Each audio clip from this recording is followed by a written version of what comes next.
Hi and love everyone. Welcome back to my channel, to the I Serve Realness channel. Can I take you to dinner? Steak and lobster on me.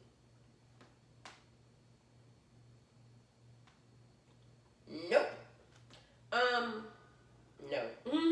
Sorry, but no. And plus, I'm pescatarian, so I wouldn't do the steak anyway, but no.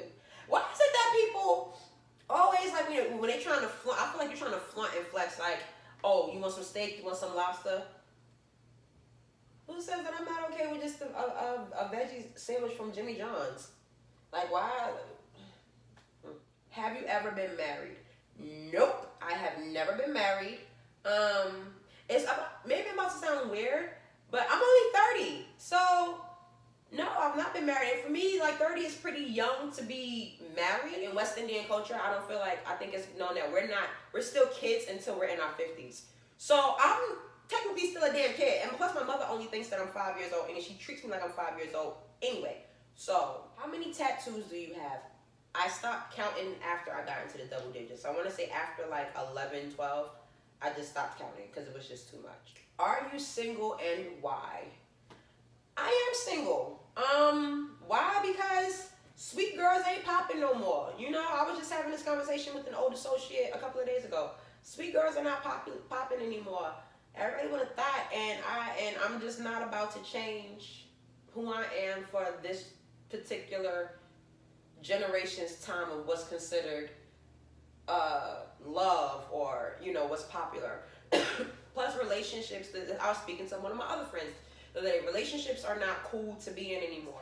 I always tell people relationships are not a job, but they certainly require work. The last one almost took me out, so I'm just not even trying to get into that right now. Are you bisexual or straight? Neither. I don't like labels, but I do identify as a gay lesbian woman.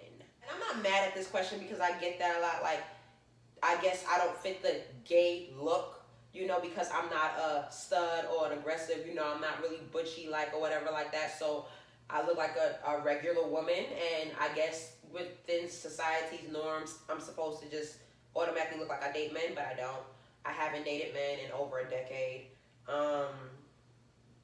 I've never been really sexually attracted to men. I've had sex with men before, but I've never really been sexually attracted to men. Plus, like, my boyfriends or whatever, and I only really consider one boyfriend, that was my best friend, so I just felt obligated to do it because that's what my family expected me to do, like be with a guy or whatever. Like, that's what society pushes, these, you know, hetero norms on you, and I just felt like that's what I was supposed to do. But and even to this day, I'm not sexually attracted to a man. I can identify when a man is attractive and he's physically, aesthetically pleasing, but it stops like right there. Like, I'm not trying to go anywhere else with it. For me, sexually, but most importantly, mentally, emotionally, and physically attracted to women and women only. What do you love most or appreciate most about yourself physically? I love all of this board. Big, small, medium, whatever. I love all of this. You hear me? I love all of it. I would say what I appreciate most about my body would be my skin, because between family members and friends and stuff like that, I see like the challenges they have with acne, and not just on your face but on your body and stuff like that, and it just makes me appreciate my skin more and more and more and more. And I honestly can say I get that. I definitely inherited that from my mom and from my father, but more so my mom. Like, I'm 30 years old, I've seen my mother have a pimple twice in my life, like twice. My mother doesn't do pimples. I remember she called out of work because she had a pimple. What are some of your goals? These are some good questions. What are some of your goals? To become a homeowner sooner than later. To travel outside of the country by myself. To get certified, to become a certified yoga instructor. Because even though I teach yoga, I'm not certified yet. I'm working on saving for my certification, but definitely that's like one of the most prominent goals that I have outside of becoming a homeowner. How did you get the name Smooch, and how did you get the name Tarina? Oh, okay, so we'll start with Tarina. Everyone, my government name is Tarina. My father's name is Terrence. My mother's name is Tina. So they both share the T, and I got 3 letters from each of their names. So Terr from Terrence and INA from Tina. But like I said, they both share the T. Voila, Tarina. How did I get the name Smooch? You don't see these?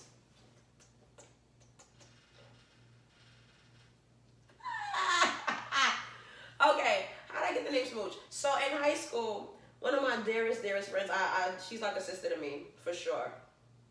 She's my sister. Like, I died. I was wearing MAC lip gloss. For those of you who knows, MAC lip gloss is a very thick lip gloss.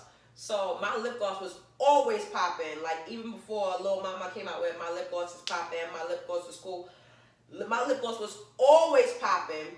And brother, he was dating this one girl, and whenever I would, instead of like, when I see people, instead of saying like hi or whatever, like if I fuck with you like that or whatever, if I was like really close with you, or not really really close, but like if we had some classes together or whatever, I would always give you a hug and give you a kiss, like on the side of your cheek or whatever.